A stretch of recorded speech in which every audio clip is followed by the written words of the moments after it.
కానీ చాలా విచిత్రం అధ్యక్ష. ఎంత విచిత్రం అంటే కేసీఆర్ గారికి ఆయనకేదో ఆరోగ్యపరమైన సమస్య వచ్చింది. ఆయనకు 68-69 ఏళ్ళు ఉన్నాయి. ఆరోగ్యపరమైన సమస్య వచ్చింది. హాస్పిటల్ పోయినాడు. హాస్పిటల్కి పోతే ఆ రిజల్ట్స్ చూసి బీజేపీ వాళ్ళు వచ్చిన రిజల్ట్స్ చూసి మరి రాజగోపాల్ రెడ్డి ఎందుకు సంకలు గుర్తుకుంటున్నా నాకు తెలియదు. రాజగోపాల్ రెడ్డి గారు ఏమంటారు, ఆ రిజల్ట్స్ చూసి కేసీఆర్ గారు హాస్పిటల్ పోయినాడు. ఇదా అధ్యక్ష వీళ్ళ సంస్కారం? అధ్యక్ష నేను ఒక మాట అంటున్నా, ఆగండి రాజగోపాల్ గారు, ఎంత కుసంస్కారంగా మాట్లాడుతున్నారంటే బయట ఇక్కడ పద్ధతుల మీద మాట్లాడేటప్పుడు పద్ధతిగా మాట్లాడండి. ఆయన ఇప్పుడు గొంతు చించుకుంటున్నాడు. అవినీతి ఏ పార్టీ అధ్యక్ష వీళ్ళది? A for Adarsh, B for Bofors, C for Commonwealth, A నుంచి జెడ్ దాకా ఆకాశంలో ఎగిరే హెలికాప్టర్ల నుంచి పాతాళంలో ఉండే బొగ్గు దాకా కుంభకోణాల్లో కురికిపోయిన దౌర్భాగ్య పార్టీ అది. వాళ్ళు మాట్లాడతారేంది అధ్యక్ష అవినీతి గురించి? అవినీతి మీద ఏమైనా ఆధారాలు ఉంటే రాజగోపాల్ ఇక్కడ గొంతు చించుకోవడం కాదు. అవినీతి మీద ఆధారాలుంటే సివిసి ఉంది, అవినీతి మీద ఆధారాలుంటే ఏసీబీ ఉంది, విజిలెన్స్ ఉంది, కోర్టులున్నాయి. ఇక్కడ గొంతులు చించుకోవడం బట్టలు చింపుకోవడం కాదు. ధైర్యం ఎవడొద్దన్నాడు మాట్లాడుతుంటే గాలి మాటలు మాట్లాడు కాదు. ఈ వ్యక్తిత్వానందం చేయడం ఏందండి? నోటికి ఎంత వస్తే అంతనేనా? హద్దు అదుపు లేదా నోటికి? దయచేసి అధ్యక్ష నేను ఒకటి అడుగుతా ఉన్నా, సభ్యుడు బేషరతుగా క్షమాపణ చెప్పాలా? మా మంత్రి గారికి బేషరతుగా క్షమాపణ చెప్పాలా లేదా దయచేసి మీరు యాక్షన్ తీసుకోవాలని డిమాండ్ చేస్తాం. ఇవాళ మిత్రులారా ఆలోచన చేయండి. నిన్న మొన్న కేసీఆర్ సభలు కానీ కేసీఆర్ ప్రకటనలు కానీ ప్రశాంత్ కిషోర్ రాజకీయ వ్యూహాలు కానీ ఉన్న పలంగా కేసీఆర్ దవాఖాన పోతుండు, మంచం మీద వండుకుంటుండు, అందరి ముందల మోసుకొని పోతుండ్రు. ఇంత డ్రామా అవసరమా అంటే ముఖ్యమంత్రి దవాఖానకు ఓనికే ముఖ్యమంత్రి ఆరోగ్యం బాలేదు అని మేము అంటలేం.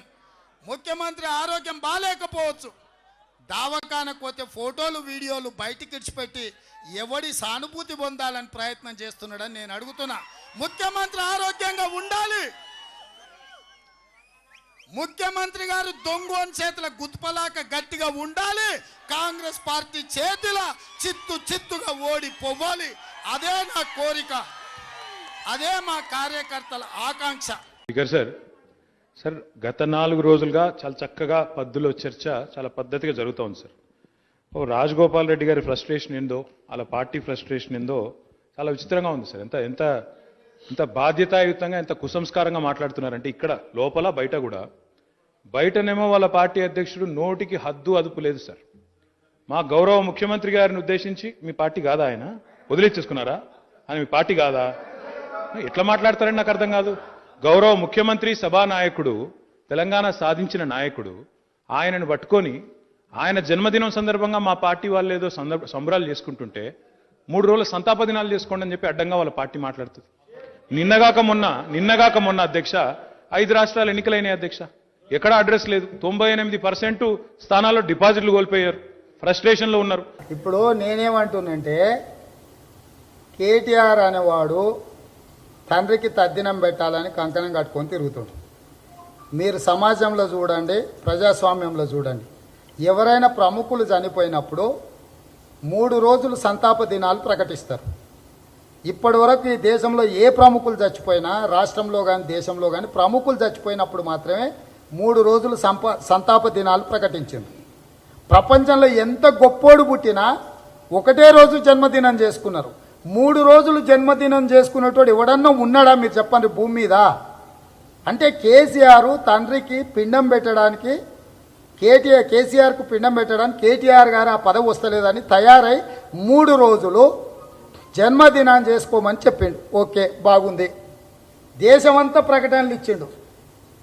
దేశం మొత్తము కేసీఆర్ గారి జన్మదిన సందర్భంగా ప్రకటనలు ఇచ్చిండు. ఈయన జన్మదినానికి గోవాలా, సిక్కింలా, మిజోరాంలా, నాగాలాండ్లా ఎవడు గుర్తుపడతాడా ఆయనను? కోన్కిస్క గోటంగాడు గాడెందుకు ఇచ్చిరు అంటే 3 రోజులు జన్మదినం చేసుకోవడం ద్వారా రాజకీయ ప్రయోజనం పొందాలని ఒక చిల్లర బుద్ధితోని దీన్ని కూడా రాజకీయానికి వాడుకోవాలని చూసారు. కొడుకుకేమో ఉద్దేశం ఇట్లుంది తద్దినం పెట్టినట్టని, తండ్రికేమో రాజకీయంగా ఏదో కూటమి కట్టాలి, గూటం పెట్టాలి అందరికని తండ్రికి ఆలోచన ఉంది.